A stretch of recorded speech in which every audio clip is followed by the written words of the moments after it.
Alright, so this was just a little intro. This is gonna be a rig rundown kind of video for the weekend. So I'm gonna walk you through this little table that I have here, and hopefully I won't fuck it up too much because I don't want to edit anything. Alright, so I guess I'll start with like the mixer kind of part of it. So this is a Tascam Portastudio 414. What I like about it is that I can play loops that are on tapes, but I can also use it as a mixer, which is mostly what I'm doing right now. I have my bass coming in on the first line. My bass is a fretless Fender Esquire 6, so it's a 6-string bass that is tuned like a guitar pretty much, but just like an octave down. And I tuned that one to A, and it's fretless, so it's kind of a crazy instrument, but I like it a lot. Here's what it sounds like, pretty much as clean as possible.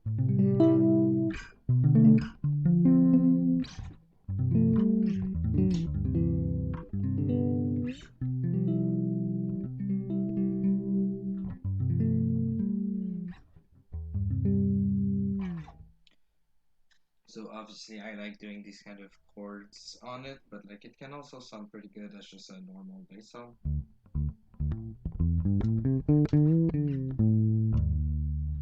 It's fun. So yeah, that's input one.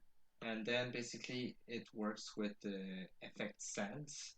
I have two effect sands. The first one is the tensor, Fairfield circuitry model B, the pitch shifter, and the meat box. That comes in on two. So like say I plug the tensor on right now. You have a bit of it, and now I can raise it up.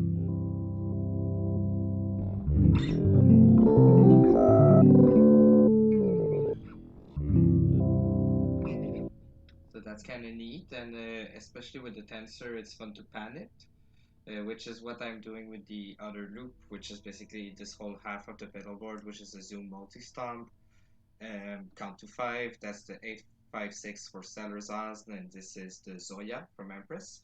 The Zoya does a bit more stuff, we'll talk about it later. But yeah, so on my third one, I have the tensor loop, and there I have what I call the Zoya loop. And let's see, I'll put some.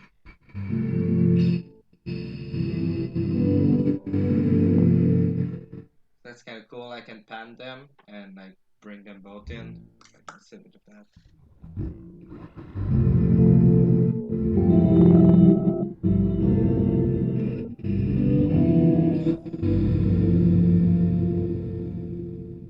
It's a bit hot. I'll turn on the master.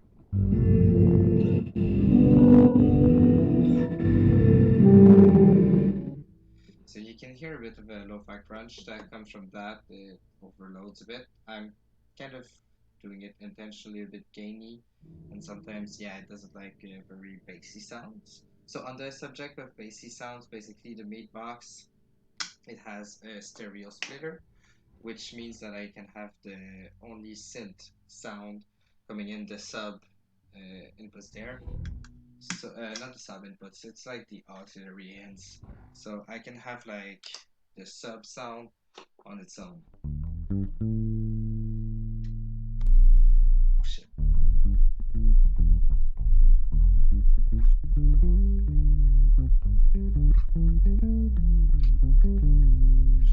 So yeah, you'll want headphones to listen to that part. But in a more chord E context, it's also quite fun because I can have like a very deep bass on like underneath what I'm playing.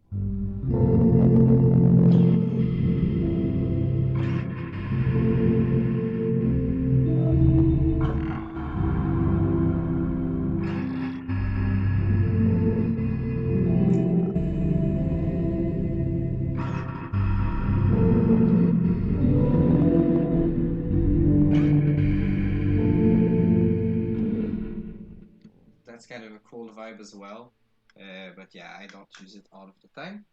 And finally, the last input that is assignable, I guess, is comes from the MPC. It's the auxiliary out. So basically, I use this to send audio to effects. So if I want to send like an effect on a certain pad of the MPC, then I can do it with that one.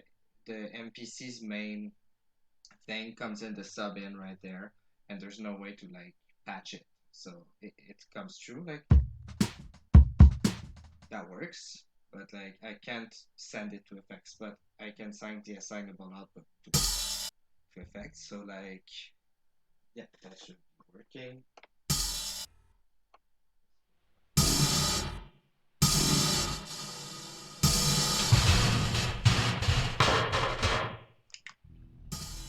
So yeah, right now it was kind of crazy, but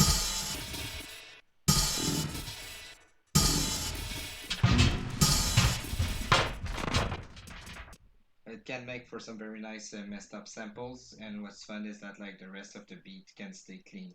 So like when I improvise at the beginning, it's just like, ooh.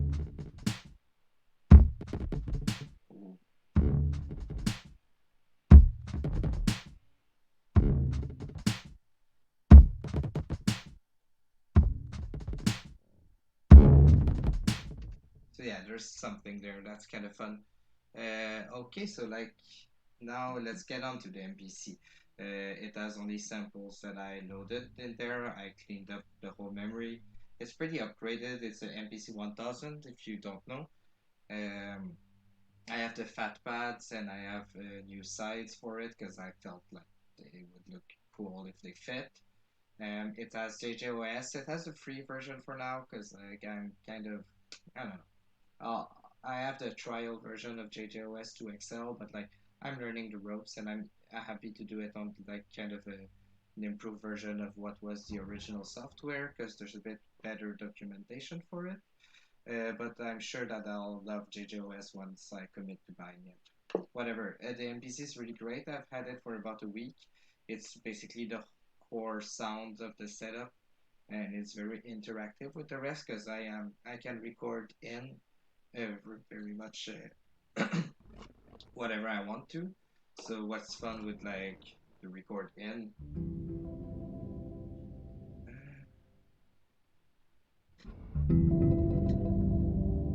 So if I have like something kind of crazy, like a very big texture going on here, or like something that I can just record it as a sample, which is pretty amazing. So like I'll do a demo of it.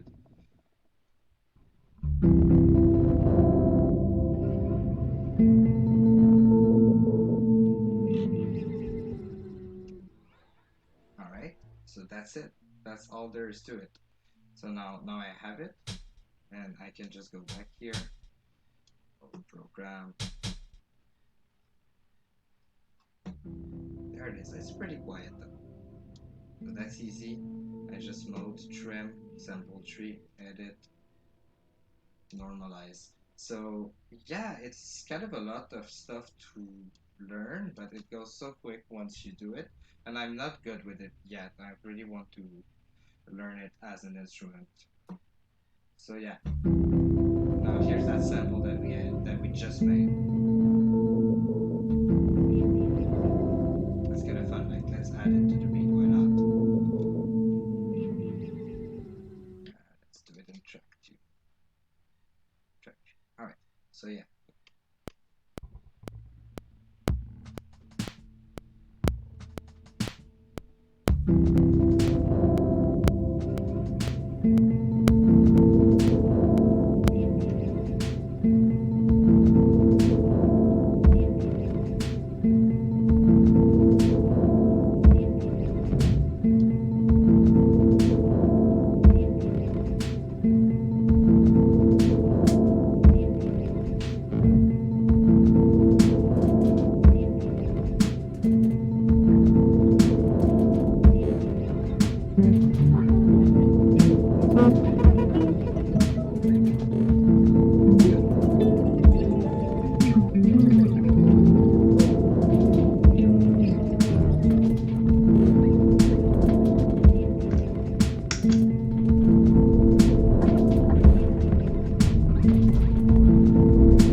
yeah, this was not rehearsed in any way, so like I really like this setup because it's immediate and you get cool sounds like quickly.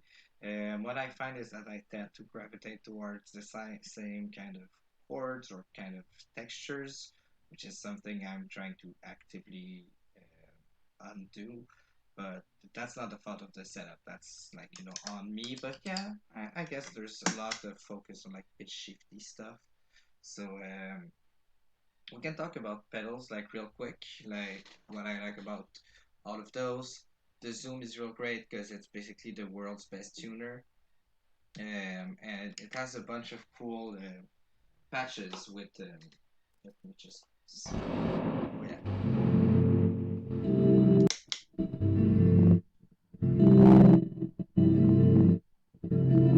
Sorry, I interrupted my sentence there. This is with the noise reducer. It has kind of a weird gate that applies before the effects or after. Yeah, it cuts after the effects, but it detects your clean signal, so you can do some very samplery kind of type of stuff. I like that. I use it also with pitch shifters. Then this is the count to five. Most people know it by now. I use it as a quick looper or reverse delay. It's been on my board since I don't know when. This is basically the big brother to the count to five. It does a lot more stuff, but I find that it's a bit preset heavy, but I could control it with the Zoya, which helps. There's a great MIDI map that's been done by Mike Moger, but I don't know, I kind of find like I have good presets on there and I use them a lot. And the Zoya's doing other MIDI stuff. Yeah, let's talk about the Zoya for a bit.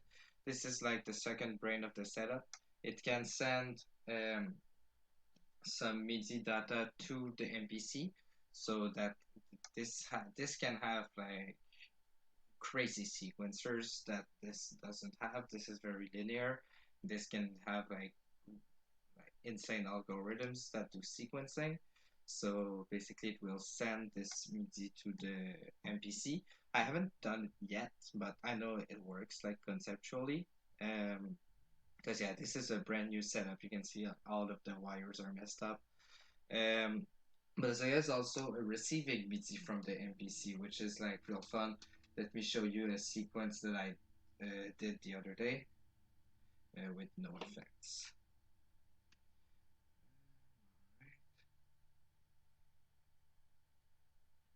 Ah, I must have fucked something up. Don't worry about it. I said track mute. Everything's muted.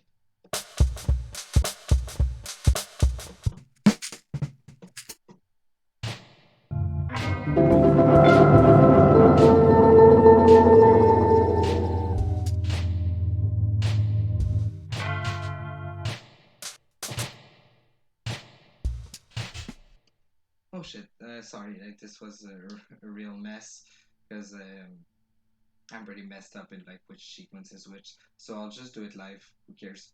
Um, what's also fun is that this can send MIDI to um, the good old Zoya, so now I have like kind of a bass synth setup.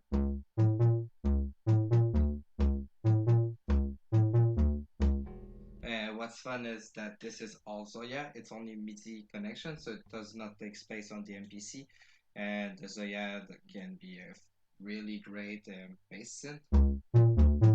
So what I have is a triangle wave with a bit of FM and just a decay envelope.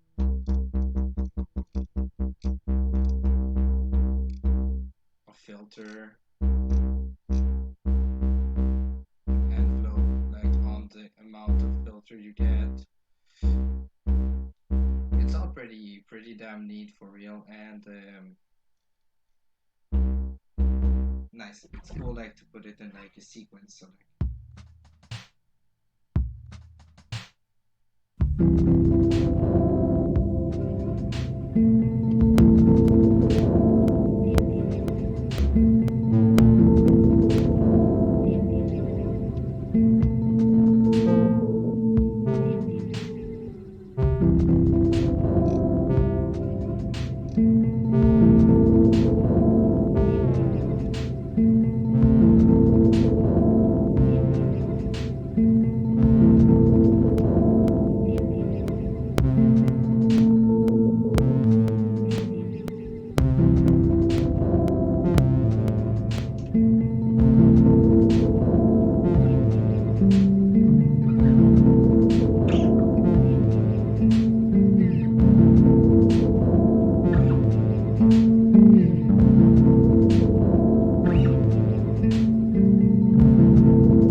This is just linked with the Zoya, so it's like a kind of basically it goes through the MPC, which patches it to the Zoya, which means it can control samples and it can control the bass synth. But I like it for the bass synth because like with the pads, they're not always. Sometimes it helps to think around the piano because it's a familiar system. And yeah, let's let me just finish with the pedals. This is a tensor. I love it a lot. I basically use it either like as a kind of oops, sorry, I have trouble with focus today. No worries. So yeah, this is like an octave up and so down, and this is like right on pitch. So it does kind of it's not right on. It's just besides pitch. It does like a chorus.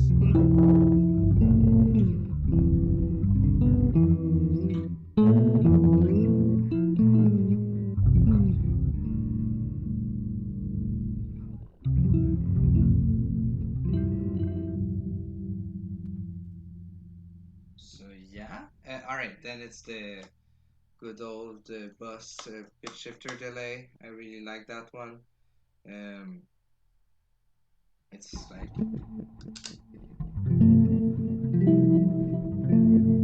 such a good reverse delay, and then of course.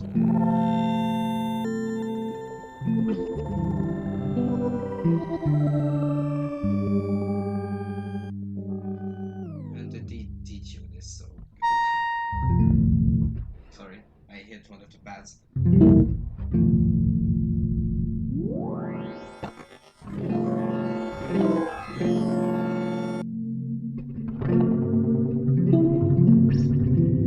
Oh yeah. So that's amazing.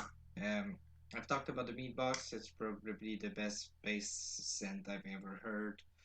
Um, it's really low. It's really deep. It's fun with subwoofers. It's very fun in a venue. I'm wearing headphones for like my daily practice, so it's not ideal, but I still love it too much. Um, and you can kind of get the rumble on headphones, but it's not the same. What I like with this too, the Tascam, is that it keeps pretty much the low end better than my interface used to not handle it very well, and I'm pretty sure it still doesn't. So maybe there's a few parts in the video whether it will sound sketchy. I hope not, because I think I've kept the volumes pretty conservative. Who knows? And this is the Model Bay. It's a very good fat based overdrive. It's very warm, and I like having the sag. It's always on, as you can tell, because it doesn't have a switch. Um, but yeah, it's the kind of thing that I just have for a bit of grit, and I like having it in only one channel. So like I've been doing a lot of band stuff today, but like oftentimes these two channels will stay straight in the middle, and having like parts of your signal gaining is real fun. Um, so yeah, I guess that's pretty much it. And apart from a few blunders, I like the jam that I did today. So for a brand new setup, I'm pretty happy with it. I'll some of this will probably change, but basically my mindset for now is how can I integrate this and make it sound like not only good but great. Uh, and I want to build a live set around that. So yeah, that's my plan for the next few weeks. And this rig rundown weekend just came at the right time. So yeah, hope you enjoyed it. Thank you.